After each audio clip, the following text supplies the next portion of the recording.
வணக்கம் சுரேஷ். வணக்கம். நாளை எப்படி போச்சு? நல்லா போச்சு. நல்லா போச்சு, நல்ல விஷயம். ஸோ இன்னைக்கு ஆரம்பிச்சிடலாமா? ஆரம்பிச்சிடலாம். இன்னைக்கு எடுத்த உடனே ஒரு நல்ல விஷயத்தை பற்றி பேசுவோம்.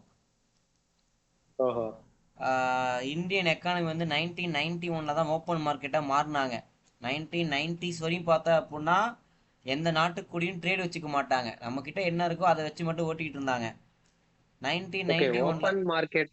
ஓப்பன் மார்க்கெட்னா வேற எல்லார் கூடயும் வணிகம் செய்யறதா? ஆமாம், நீங்கள் எங்கள் இந்தியாக்குள்ளார மற்ற நாடுகள் இன்வெஸ்ட் பண்ணலாம், இந்தியா மற்ற நாட்டில் இன்வெஸ்ட் பண்ணலான்ற மாதிரி. ஏன்னா இந்தியாட்ட பணம் இல்லை சர்வை பண்ணுறதுக்கு. போய் வேர்ல்டு பேங்க்ல ஆ. கடன் கேட்டா நீங்க எப்படி கடனை அடைப்பீங்க? அப்ப நாங்க சொல்ற மாதிரி உங்களோட நாடை வந்து ஓப்பன் மார்க்கெட்டை அறிவிங்க அப்படின்னு சொல்லிட்டாங்க. ஆ. அப்ப அதுக்கு ஓப்பன் மார்க்கெட்டை அறிவிச்சதுக்கு அப்புறம் கூட கொலாட்ரல் ஏதாச்சும் வேணும். அந்த அவங்க அந்த ஃபண்டு கொடுக்கறது கொலாட்ரலா வேணுன்றதுனால some amount of some ton of gold வந்து கொடுத்துருந்தோம். ம். ஸோ இன்னைக்கு வந்து அந்த கோல்டு வந்து வாங்கியிருக்காங்க. அதாவது இந்த ரிட்டர்ன் வருஷம் வாங்கிட்டாங்க. 2025 மார்ச் டு செப்டம்பர் வரை பார்த்தீங்கன்னா 64 டன் ஆஃப் கோல்டை வந்து ரீகைன் பண்ணியிருக்காங்க. ஓஹோ. ரெண்டாயிரத்தி ம். இருபத்தி மூணு மார்ச்ல இருந்து இதுவரை எத்தனை பார்த்தீங்கன்னா டன் கொடுத்தாங்க, எத்தனை டன் இப்ப வாங்கியிருக்காங்க? இப்போதைக்கு மார்ச் 2023 இருந்து இப்போ வர அட் ப்ரெசன்ட் டேட் வர 274 டன் ஆஃப் கோல்டு வந்து வாங்கியிருக்காங்க. ஓகே. கொடுத்தது? கொடுத்தது இன்னும் மென்ஷன் பண்ணல, நாளைக்கு அதை என்னன்னு பார்த்துட்டு சொல்லுவோம். ஆ. கிடைச்ச டீட்டெயில் இப்போ தான் கிடைச்சிருக்கு. 200 சில்லற டன்னா? டன்னு.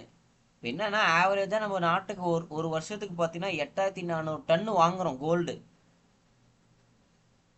ஸோ இது ரொம்ப ஓகே. சின்ன இவ்வளோ அமௌண்ட் தான். டன்னு தான், அதாவது இவ்வளோ டன்னு வாங்கியிருக்காங்கங்க போது, அப்ப எவ்வளவு டன் கொடுத்திருப்பாங்கங்கிற ஒரு நிலைப்புல அது வந்து ஒரு பெரிய இது ஹியூஜ் வருது. அமௌண்ட் தான். பட் நான் கன்ஃபார்ம் பண்ணிட்டு சொல்றோம் அப்படின்னு அதெல்லாம் சொல்லல. ஆ. தெரியும், பட் ஆனா வந்து கரெக்டான இன்ஃபர்மேஷன் பாஸ் பண்ணுன்றதான் நான் அமைதியா இருக்கேன். நாளைக்கு அதை பார்த்து சொல்லலாம். ஸோ இந்த கோல்டு நம்ம நிறைய சேர்க்கறது மூலியமா மற்ற நாடுகளோட கரன்சி வச்சு தான் ட்ரேட் பண்ணுன்ற அவசியம் இல்லாமல் கோல்டு வச்சு ட்ரேட் பண்ணிக்கலாம். ஸோ ம். அதனால கோல்டு சேர்த்தது ஒரு நல்ல விஷயம். ம்.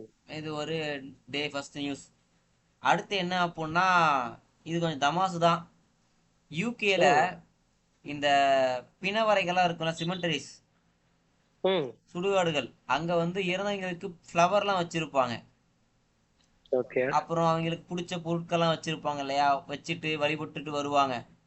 அந்த ம். பூக்கள் அங்க வச்சிருக்க பொருட்கள்லாம் எடுத்துட்டு போயின்னு சொல்லலாம், ஆதரவு கொடுத்துன்னு சொல்லலாம், இல்லைன்னா திருடிக்கிட்டு போயின்னு சொல்லலாம். மக்கள் பண்றாங்களாம். ஓகே. வீடியோ ஃபுட்டேஜோட அங்க வந்து மக்கள் ஏதாச்சும் பூ வச்சுட்டு போனாங்கன்னா போனதுக்கு அப்புறம் அவங்க வச்சுட்டு போன பூவை இவங்க எடுத்துட்டு போயிடுறது. ஓகே. ரீசேல். ம். ஸோ இப்படி ஒரு விதமா வந்து இறந்தவங்களுக்கு பண்ற அந்த ஃபார்மாலிட்டிஸ்ல கூட இந்த மாதிரிலாம் பண்றாங்க. உள்ளூர் மக்கள் இல்ல. சரி, பின்ன அது அங்கேயே இருந்துச்சுன்னா அது என்ன பிரயோஜனம்? அது யாருக்குமே எந்த பிரயோஜனமுமே இல்லையே. இது வந்து ஒரு லாஜிக்கலான மைண்ட் செட்ல பாக்குறப்ப அக்கா நல்ல விஷயம் தானே அப்படின்ற மாதிரி இருக்கு. ஒரு எமோஷனல் ஸ்டேட்ல. புதைக்கும் போது எல்லாத்தையும் உள்ளார போட்டு புதைச்சிட சொல்லு. அதை விட்டுட்டு கொண்டு வந்து மேல வச்சா இல்லாதப்பட்டவன் எடுத்து யூஸ் பண்ணதான் செய்வான். ஓகே, எல்லாத்துக்கும் ஒரு வரைமுறை இருக்கு. ம். சாப்பாட்டை வந்து இங்கதான் உட்காந்து சாப்பிட முடியுன்ற சில விஷயங்கள் இருக்கு. அதனால ம். வந்து சில இடத்துல சில மாதிரி மக்கள் எமோஷன்ஸை தொடக்கூடாது. ம். ஸோ இங்க இது பண்றது வந்து மக்கள் கொஞ்சம் எமோஷனல் ரீதியா வந்து அஃபெக்ட் ஆகுறாங்க அப்படின்னு வந்து பார்த்துருக்காங்க. அது இதுக்காக என்ன பண்றாங்க, இதை தடுக்கிறதுக்கு என்ன பண்ண போறாங்கன்னு நம்ம பார்ப்போம். ஓகே. அடுத்து அடுத்து வந்து பார்த்தீங்கன்னா கொஞ்சம் துக்கமான ஒரு செய்தி. ம். ஆஹ், பவாய் அப்படின்ற இடத்துல, அதாவது மும்பையில் பவாய் அப்படின்ற இடத்துல ம். 17 குழந்தைகளை வந்து பிணைய கைதியா ஒருத்தர் வச்சிருந்திருக்காரு. அவரை ஓகே. சுட்டு பிடிச்சிருக்காங்க. அவரை சுட்டுட்டாங்க, குழந்தைகளை மீட்டுட்டாங்க. ம். Spot out. அவரை ஆ. சுட்டு இந்த 17 குழந்தைகளையும், அதாவது போலீஸ் வந்து பாத்ரூம் வழியா உள்ள ஏறி பாத்ரூம் மூலயமா பில்டிங்குள்ள என்ட்ரி ஆகி உள்ள அந்த பில்டிங் உள்ளார ஒரு கருப்பாடு ஒன்று இருந்திருக்கு, போலீஸுக்கு சப்போர்ட் பண்ற ஒரு கருப்பாடு. ம். அவர் உள்ள ஒரு ஆளை வச்சுக்கிட்டு அந்த ஆளை போட்டு தள்ளிட்டு அந்த 17 குழந்தைகளையும் பாதுகாப்பா எந்த ஒரு காயமோ உயிர் சேதமோ இல்லாம காப்பாத்திருக்காங்க. சூப்பர். ஸோ இது துக்கமான செய்தி தான், ஆனா நல்ல செய்தி. வாழ்த்துக்கள், வாழ்த்துக்கள் ஸோ அதனால போலீஸ்க்கு. மும்பை போலீஸுக்கு ஒரு வாழ்த்துக்களை சொல்லிடலாம். ம். அடுத்து வந்து நம்ம இந்தியாவோட சுப்ரீம் கோர்ட்டுக்கு நெக்ஸ்ட் சீஃப் ஜஸ்டிஸ் ஆஃப் இந்தியாவா பார்த்தீங்கன்னா சூர்யா கண்ட் அப்படின்றவரை பிரசிடென்ட் திரௌபதி முர்மு வந்து அப்பாயின்ட் பண்ணியிருக்காங்க. ஓகே. இதுக்கு வந்து ஒரு பெரிய ப்ரொசீஜரே இருக்கு. ஒரு chief justice of India appoint பண்ணணும் அப்படின்னா ஒரு பெரிய ப்ராசஸே இருக்கு. இது ஒரு தனி டாபிக்காவே பேசலாம், அந்த அளவுக்கு இதில் டீட்டெயில்ஸ் இருக்கு. நம்ம அதை தனியாக பேசுவோம். இப்போதைக்கு இது ஒரு நியூஸாக பார்த்துக்கோங்க. சூர்யகண்ட் அப்படின்றவரை திரௌபதி முர்மு பிரசிடென்ட் வந்து அடுத்த சீஃப் ஜஸ்டிஸ் ஆஃப் இந்தியாவா அப்பாயின்ட் பண்ணியிருக்காங்க. ம். அடுத்த நியூஸ் என்ன அப்படின்னா Tata advanced system and Safran அப்படின்ற கம்பெனி வந்து ஹைதராபாத்தில், நம்ம டாட்டாவோட ஒரு பார்ட் ஆஃப் கம்பெனி தான். இவங்க வந்து ஹைதராபாத்தில் ஒரு மேனுஃபேக்சரிங் யூனிட் வந்து ஓப்பன் பண்ணுறாங்க. என்ன மேனுஃபேக்சர் பண்ண போகிறாங்கன்னா இன்ஜின் பார்ட், ஏர்பஸ்ஸு அப்புறம் போயிங் அப்படின்ற ஏரோப்ளேன், இந்த 2 வகையான ஏரோப்ளேனுக்கு யூஸ் பண்ணுறப்படுற ரொம்ப முக்கியமான குரூஷியலான இன்ஜின் பார்ட்ஸை மேனுஃபேக்சர் பண்ண போகிறாங்களாம். சூப்பர். இது ஏர்பஸ் போயிங் பார்த்தீங்கன்னா அமெரிக்காவோடது, போயிங் அமெரிக்காவோடது, ஏர்பஸ் வந்து செக் பண்ணும் யாரோடதுன்னு. ஸோ அவங்களுக்கான தேவைப்படுற அந்த இன்ஜின் பார்ட்ஸை, குரூஷியலான இன்ஜின் பார்ட்ஸை வந்து இங்கே மேனுஃபேக்சர் பண்ண போகிறாங்க. இதுக்கு சம்மந்தப்பட்ட இன்னொரு நியூஸ் கீழே இருக்கு, இன்டைரக்டான லிங்க்ல கீழே இருக்கு, பார்ப்போம். அது வரப்ப நான் சொல்றேன் என்னன்னு. நம்ம இந்தியால வாரணாசி கேள்விப்பட்டிருக்கியா? ஆமா. அங்க வந்து ரோட்ல துப்புறதோ இல்ல குப்பைகளை போறதுக்கோ வந்து 1000 ரூபாய் ஃபைன் போட்டிருக்காங்க. ஸோ இதை வந்து இனிமேல் ஸ்ட்ராங்கா இம்ப்ளிமெண்ட் பண்ண போறதா அந்த லோக்கல் கவர்மெண்ட், லோக்கல் முனிசிபாலிட்டி வந்து ஸ்ட்ராங்கா அதை இம்ப்ளிமெண்ட் பண்ண போறதா சொல்லியிருக்காங்க. ரோட்ல எச்சத்து போறவங்களுக்கோ இல்ல குப்பை போறவங்களோ ஃபைன் பண்ணாங்க அப்படின்னா அவங்களுக்கு ஃபைன் போடுறதா சொல்லியிருக்காங்க. இது எத்தனை பேர் எப்படி பிடிச்சி ஃபைன் போடுவாங்க அப்படின்றதுக்கு தெரியல.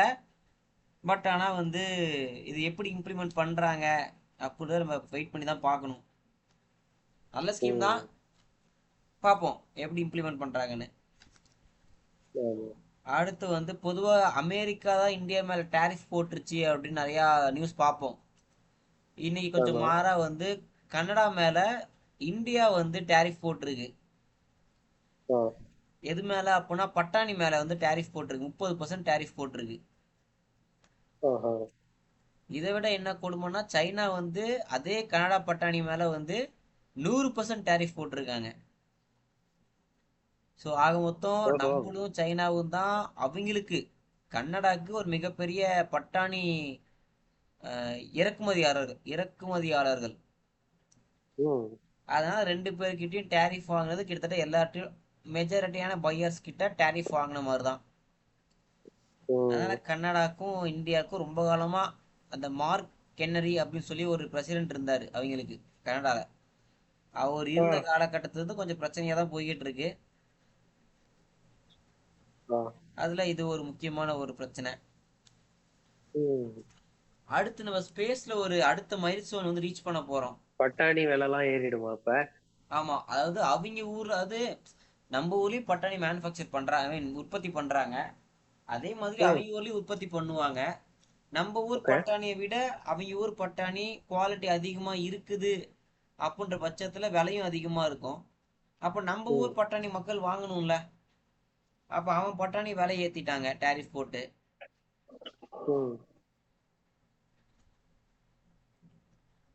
நம்ம பட்டாணி எந்த அளவுல அது வந்து மாறுபடுதுங்கிறது தெரியல. ஒருவேளை குறைந்த அளவுலதான் நம்ம இங்க பட்டாணி விளைவிக்கிறோமா என்னன்னு தெரியல. இல்ல நமக்கு போதுமான, அதாவது நீ ஒரு பொருள் வாங்குற அப்படின்னாலே உனக்கு அது பத்தலன்னு தான் அர்த்தம். உன்னோட நாட்டுக்குள்ளார நம்ம நாட்டுக்குள்ள நமக்கு தேவையான அளவு எல்லாத்தையும் உற்பத்தி பண்ணிட்டோம் அப்படின்னா நம்ம இம்போர்ட்டே பண்ண மாட்டோம். ஸோ ஆமா. நம்ம கிட்ட ஏதோ ஒன்று டிஃபிஷியண்டா இருக்கு, டெபிசிட் இருக்குன்றதுனால தான் அதை பேலன்ஸ் பண்றது இம்போர்ட் பண்றோம். இப்போ சரி, நம்ம ஓகே. கிட்டே அப்பனா பட்டாணி விலை இன்க்ரீஸ் தான் ஆக போகுது. ஆமா ஒரு அப்படிதானே? கணிசமான அளவு இன்க்ரீஸ் ஆகலாம், ம். வாய்ப்பு இருக்கு. ம். அடுத்து ஸ்பேஸ்ல பார்த்த அப்படின்னா 4.4 டன் வெயிட் கொண்ட கம்யூனிகேஷன் சேட்டிலைட்டை இந்தியா வந்து நவம்பர் 2 லான்ச் பண்ண போறாங்க. இதுவரை ஸ்பேஸுக்கு அனுப்புன கம்யூனிகேஷன் சேட்டிலைட்லயே இதுதான் ஹையஸ்ட் வெயிட், ஓகே. 4.4 டன்ஸ். ம். ஸோ பரவாயில்ல, வந்து வெயிட்டா இருந்து சரி. கம்யூனிகேஷன் லெவல்ல வெயிட்டா இருக்குமா? சொல்றாங்க அடுத்த கட்ட அப்கிரேட் வந்து கிடைக்கலாம். இப்போ வந்து நம்ம வந்து யூஸ் பண்ற பேண்ட் வித்தை வந்து நம்ம நாடு கடல் பரப்பு முடியிற வர ப்ளஸ் எக்ஸ்ட்ரா பார்டருக்கு வெளியே கொஞ்சம் தூரத்துக்கு சிக்னல் கிடைக்கிற அளவுக்கு இந்தியா ஃபுல்லா கவர் ஆகுற மாதிரி பிளான் பண்ணிக்கிட்டு இருக்காங்க. ம். ஸோ இது growth தான். ம். ஸோ இது இதுதான் சொன்னேன், ஒரு எத்தனை சேட்டலைட் கொண்டு போறாங்க அப்படின்னு தெரியல, பட் மொத்தமா சேட்டலைட்டோட ஒரு சேட்டலைட்டோட weight 4.4 ton. Single highest weight satellite, communication satellite. Hmm. So I think எனக்கு தெரிஞ்ச நாலேஜ் வர உலகத்திலேயே இந்தியா தான் லீஸ்ட் ஃபினான்சியல் ஃபினான்ஸ் யூஸ் பண்ணி அந்த மாதிரி ஹையஸ்ட் அவுட்புட் எடுக்கிற கண்ட்ரி. ம். ஏன்னா லாஸ்ட் இயர்ல ஆஸ்திரேலியால இருந்து சேட்டலைட் நம்ம ஊருக்கு வந்து இங்க இருந்து லான்ச் பண்ணி கொடுத்தோம். ம். ஸோ அந்த மாதிரி நம்ம ஸ்பேஸ் செக்டர் வளர்ந்துகிட்டு இருக்கு. இது அதுல இன்னொரு மைல் ஸ்டோனா இது ம். 4.4 டன் வெயிட் கொண்ட கம்யூனிகேஷன் சேட்டலைட்டை லான்ச் பண்றது. ம். ஸோ அடுத்து வந்து பார்த்தீங்கன்னா அடுத்த நியூஸ், சாபகார் போர்ட் வந்து தெரியுமா எங்க இருக்குன்னு? தெரியலையே. அது வந்து ஈரான்ல இருக்கு. இப்ப ம். சைனாக்கு பாகிஸ்தான் ஃப்ரெண்டு, ம். பாகிஸ்தான் பக்கத்துல ஈரான் இருக்கு, நமக்கு ஈரான் ஃப்ரெண்டு. ஆ. ஸோ நான் முன்ன சொன்னேன்ல கப்பல் சுத்திக்கிட்டு போகணும் அப்படின்னு, ம். அந்த சவுத் ஆப்பிரிக்கா ஆப்பிரிக்கா காண்டின சுத்திட்டு தாண்டா மேலே போய் சேரும், நடுவில் வச்சு ம். ஷார்ட் ரூட் கண்டுபிடிச்சிருக்காங்க சொன்னா, ம். அது சாபகார் போர்ட் தான். பாகிஸ்தான்ல சைனாவோட போர்ட் ஒன்று இருக்கு, பலுச்சிஸ்தான் ம். ஏரியால. பாகிஸ்தானுக்கு லோன் கொடுத்துட்டு அந்த பலுச்சிஸ்தான் ஏரியால சைனாக்காரன் ஒரு போர்ட் கட்டியிருக்கான். ம். அதற்கு அதை கம்பீட் பண்ற விதமா, அவங்க கூட போட்டி போடுற விதமா இல்ல, அப்ப சைனாவோட ஆர்மி வந்து பாகிஸ்தானை வந்து அந்த ஹார்பர்ல நிற்பாங்க. அப்ப என்ன ஆகுது, இந்தியாவுக்கு இந்தாண்டி சைனா இருக்கும் அந்தாண்டி சைனா இருக்க மாதிரி ஆகிருமா. அதனால என்ன ஆமா. பண்றதுக்கு, அவனை ஓவர் ரூல் பண்றதுக்காக ஈரான் கூட டீல் போட்டு அங்க சாபகார் போர்ட்டும் நம்ம கட்டி வச்சிருக்கோம். ஆ. ஸோ அந்த போர்ட்டுக்கும் அமெரிக்காவும் சாங்ஷன்ஸ் போட்டிருந்தாங்க. ம். இப்போ வந்து 6 மாசத்துக்கு அந்த சாங்ஷன்ஸை கேன்சல் பண்ணியிருக்காங்க அமெரிக்கா. ஆஹா. ஸோ நம்ம நிறைய டிப்ளமோ டாக்ஸுக்கு அப்புறமா சாபகார் போர்ட்டில் எந்த விதமான சாங்ஷனும் கிடையாதுன்னு அமெரிக்கா வந்து 6 மாதத்துக்கு மட்டும் டெம்பரவரியாக ரிமூவ் பண்ணியிருக்காங்க. சீக்கிரமாகவே இது வந்து பர்மனெண்ட்டாக மாற்றப்படும் அப்படின்னு மக்கள் நினைக்கிறாங்க. ஆ. இந்த சாபகார் அதாவது மும்பை தான் இப்போதைக்கு நமக்கு இன்டர்நேஷனல் ஹார்பரு. ம். மும்பையிலேருந்து கப்பலில் சரக்கு ஏற்றிட்டு சாபகார் போர்ட்டு போகும். சாபகார் போர்ட்லேருந்து அந்த சரக்கெல்லாம் ட்ரெயினில் ஏற்றிக்கிட்டு அப்படியே பிளாக் சி போகும்.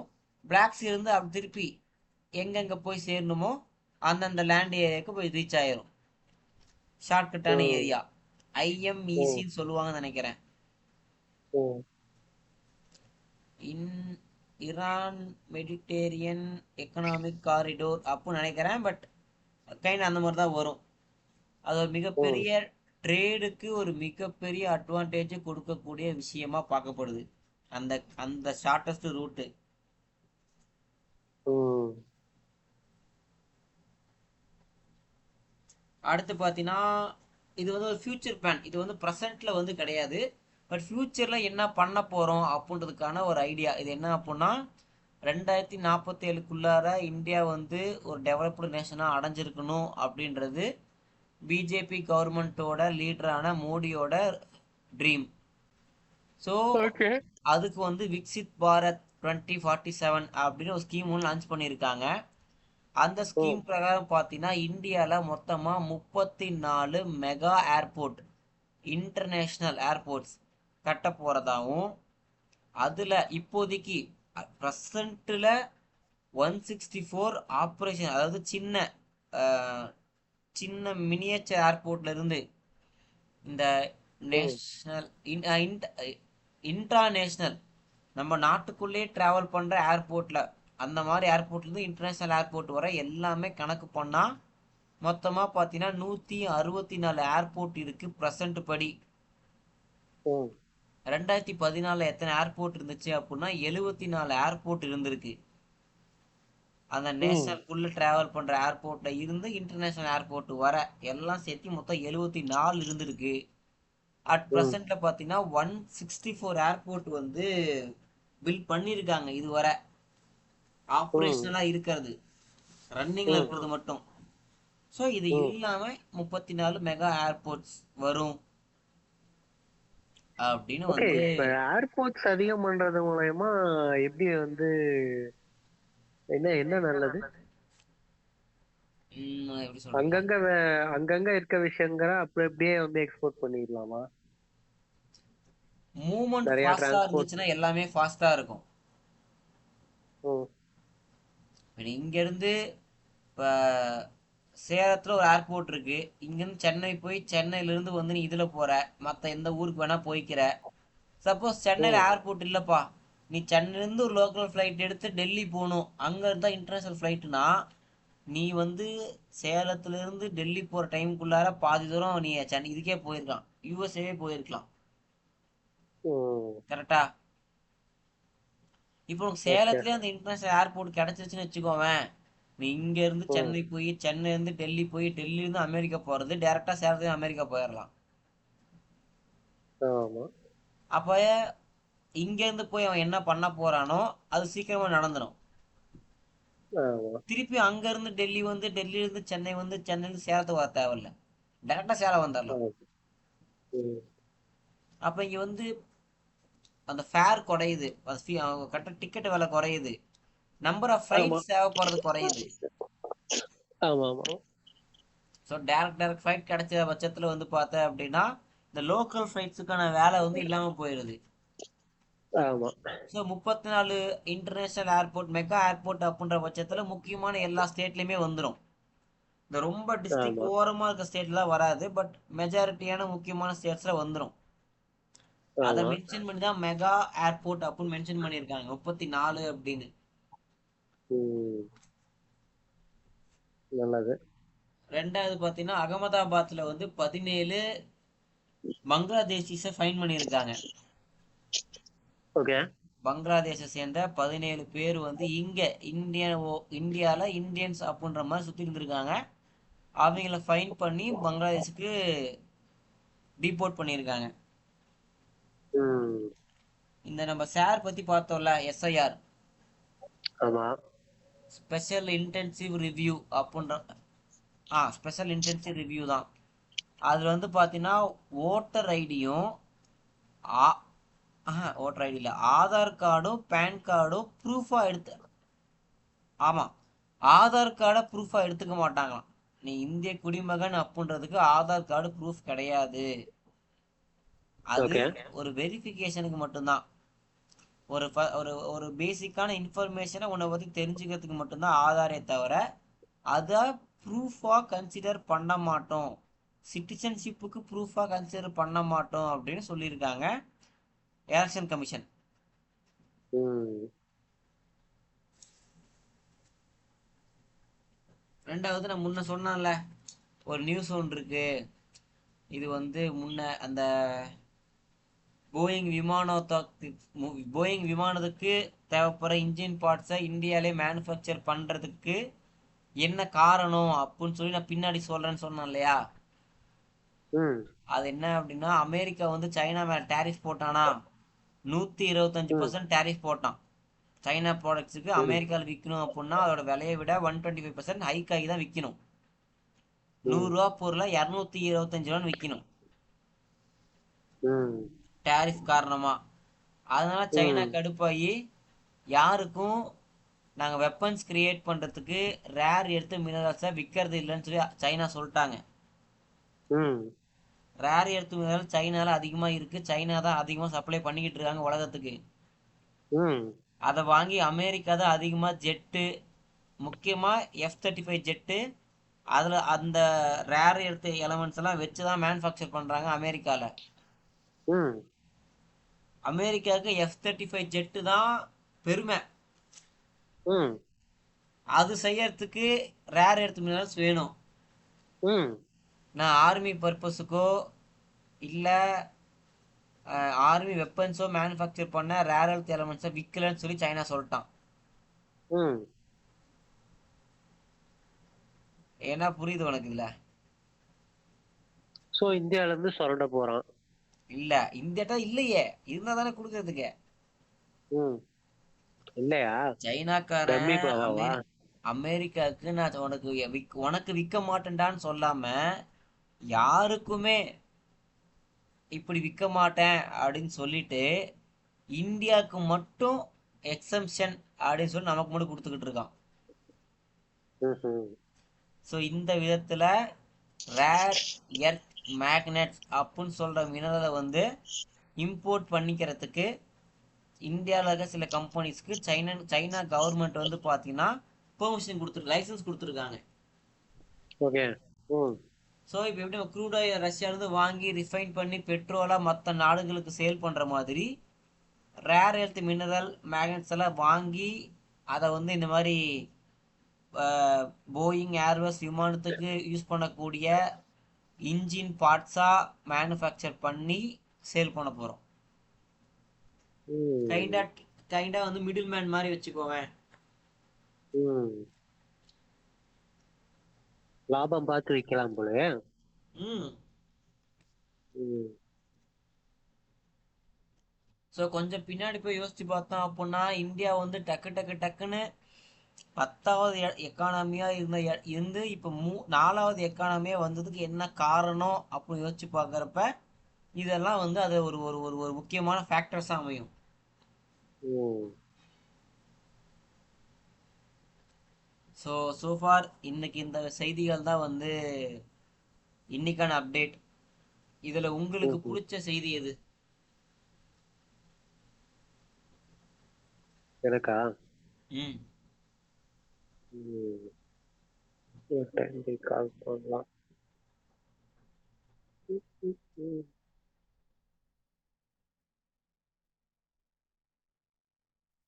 இவ்வளோ நாள் யோசிச்சுன்னா அப்போ எதுவுமே பிடிக்கலன்னு அர்த்தம். எல்லாம் நமக்கு ரிலேட் ஆகாத விஷயங்களா இருக்குல்ல. ஓகே. எனக்கு என்ன பிடிச்சிருந்துச்சு அப்படின்னா இந்த 17 குழந்தைகளை வந்து ரெஸ்கியூ பண்ணது, நம்ம கொடுத்த கோல்டை வந்து திருப்பி தூக்கிட்டு வந்தது, அடுத்து ம். இந்த பக்கத்து ஊருக்காரனெல்லாம் அவன் ஊருக்கே அமுச்சு விட்டது. ம்ஹும். இது மூணும் நான் இம்ப்ரெஸ் ஆன நியூஸ் இன்னைக்கு. ம். உள்ளூர் நிகழ்ச்சிகள்லாம் எதுவும் இல்லையா? உள்ளூர் நிகழ்ச்சிகள் இன்னைக்கு எதுவும் பெருசா கிடைக்கல. ம். ஒன்று இன்டர்நேஷனல் மட்டும்தான். எஸ்ஐஆர் வேற எங்கெல்லாம் போடுறாங்களா? தமிழ்நாட்டுல போடுறாங்களா இல்லையாமா? வரும், ஆல் ஓவர் இந்தியா வரும், தமிழ்நாட்டுக்கும் வரும். சொல்றேன், நமக்கு என்னைக்கு அது வந்து ஹைலைட் ஆகுதோ அன்னைக்கு தான் சொல்ல முடியும். ம். மென்ஷன் பண்ணிட்டாங்க, பட் அதை எப்படி கொண்டு வர போறாங்க? ம்.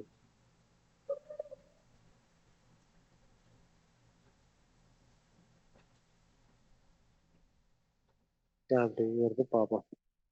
ஓகே.